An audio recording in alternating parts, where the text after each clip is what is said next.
여러분 안녕하십니까, 진성호입니다. 조국 전 장관의 부인 정경심 씨의 투자가 예사롭지가 않습니다. 지금 검찰이 정경심 씨를 여러 차례 소환 조사하면서 집중적으로 추궁하는 것이 하나 있습니다. 그것은 바로 내부자 정보를 이용해서 일반인들은 접근하기 힘든 특정 테마주를 집중적으로 매입한 의혹입니다. 예를 들어서 스마트시티, 스마트 도로, 이런 가로등 전멸기 업체에 대해서 투자를 합니다. 또 일반인은 알 수 없는 아주 위험성이 높은 이런 종목을 여러 차례 샀다 팔았다를 반복했습니다. 자, 이건 역시 조국 전 장관이 청와대 민정수석으로 있을 때 재산 신고에서 드러난 내용입니다. 이 주식 투자를 보면 기가 막힙니다. 어떻게 이게 가능했을까요? 지금 윤석열 검찰은 이제 단순히 사모펀드 의혹을 떠나서 그 전부터 정경심 씨가 했던 주식 투자를 자세히 들여다보고 있습니다. 진성호의 융단 폭격 시작합니다. 정경심 씨를 융단 폭격합니다. 방송에 앞서 아직 진성호 방송의 구독자가 아니신 분들은 붉은색 구독 버튼 눌러주시면 감사하겠습니다. 자, 서울중앙지검 반부패수사 2부 고영곤 부장검사는 정경심 교수의 자산관리를 맡아왔던 한국투자증권의 김경록 차장을 소환했습니다. 2014년부터 2017년까지 정경심 씨의 주식 투자 현황 등을 집중 추궁했습니다. 자, 이 김경록 차장은 자산관리인이기 때문에 정경심 씨에게 때로는 자문도 하고 때로는 정경심 씨의 의견에 대한 자신의 의견을 말하기도 했습니다. 그렇기 때문에 정경심 씨의 주식 투자에 대해서 훤히 알고 있는 사람입니다. 자, 이제 검찰 수사의 초점이 사모펀드가 합법이냐 불법이냐 해서 정경심 씨의 주식 투자 전반으로 확대되고 있는 형국입니다. 여기서 또 다른 뭔가가 나올 수가 있습니다. 자, 엊그제 제가 말씀드렸던 이강래 도로공사 사장의 의혹, 이강래 사장의 친동생들이 관여하는 회사의 부품들이 지금 이 정부 시책에 따라서 확대되는 이런 스마트 도로 핵심 부품으로 사용되고 있습니다. 그런데 정경심 씨가 이 회사에도 투자했던 것이 드러났습니다. 정경심 씨는 어떻게 이런 정보들을 알았을까요? 그리고 적지 않은 돈을 투자한다면 무모하게 아무런 정보도 없이 투자하지는 않았을 텐데 아주 의문스럽습니다. 여기에 대해서 동아일보가 몇 가지 분석을 했는데 어떤 경우는 10배 이상 오른 주식 종목도 있다고 합니다. 자, 이래서 지금 조국 전 장관의 재산이 이렇게 많은 건지 50억대입니다. 검찰은 이 재산 형성 과정이라고 할까요? 주식 투자 전반으로 수사를 확대하고 있습니다.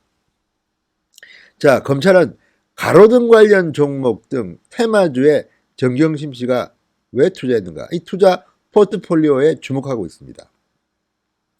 이 가로등 전멸기 이런 가로등과 관련된 사업은 매출이 관급공사와 맞물려 있습니다. 관급공사에 얼마나 납품하느냐에 따라서 이 회사의 매출액이 증가되고 줄어듭니다. 또 이게 상장사라면 그 주식도 변동이 큽니다.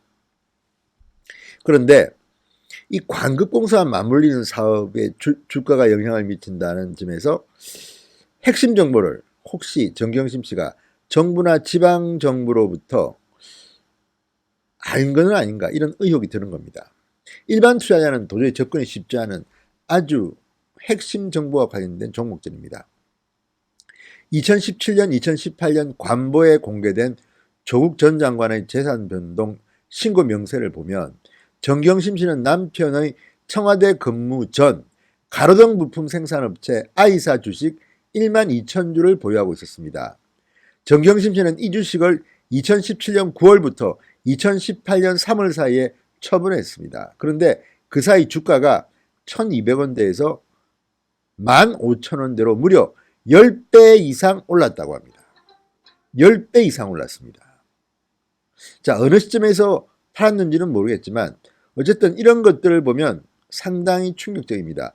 어떻게 이런 주식을 갖고 있었고 또 적당한데 팔았는지 이런 것들이 지금 검찰 수사의 초점인 것입니다. 이 I사 12,000주 주식은 이 I사의 경영진이 이강래 도로공사 사장의 친동생입니다. 그렇기 때문에 의혹은 더욱 증폭되고 있습니다. 자, 정경심 씨는 조국 전 장관이 민정수석에 오른 지 2달 만인 2017년 7월 자신과 동생 가족 명의로 100% 조국 일가의 사모펀드에 14억 원을 투자합니다. 이 자금은 8월 가로등 전멸기 제조업체 웰스 CNT에 투자됐다가 2차 전지업체 WFM 인수용으로 옮겨갑니다.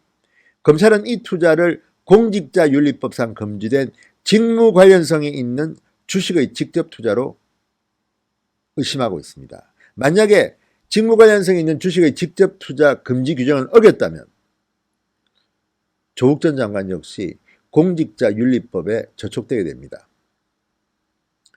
더구나 정경심 씨는 2번이나 가로등 테마주에 투자했다는 것도 이례적입니다. 여기에 대한 정보가 특별히 있었나요? 전문성이 있었나요?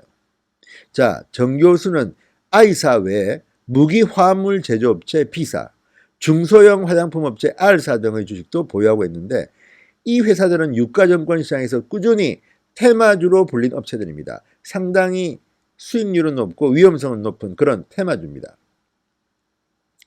자, 정 교수는 B사 주식을 10만 주 가까이 보유하다가 올 3월 공직자 재산 공개 때 전부 처분했다고 신고하기도 했습니다. R사 주식 1,500주는 지난해 처분했다고 합니다. 자, 정경심 씨가 이런 것들에 관련돼서 혹시라도 미공개 정보를 이용한 게 아닌가. 예를 들어서 WFM 역시 정보의 육성 산업 2차 전지 테마주로 꼽힙니다. 그리고 정경심 씨와 관련된 이 WFM이 이 전지 테마주, 2차 전지 테마주로 옮겨 탄 직후에 문재인 대통령의 이 정책이 발표됩니다. 2차 전지 집중 지원하겠다는 겁니다. 이런 것들을 보면 혹시라도 조국 전 장관, 당시 조국 민정수석이 정보를 줬거나 혹은 조국 전 장관은 몰랐다 하더라도 그 주변에서 알아서 정경심 씨와 연락을 했을 가능성은 없을까? 이런 의심이 드는 대목입니다. 물론 이것은 조사를 해봐야 됩니다. 그렇지만 아무리 봐도 동양대 교수고 그렇게 대규모 투자자도 아닌데 이런 테마주를 많이 샀다.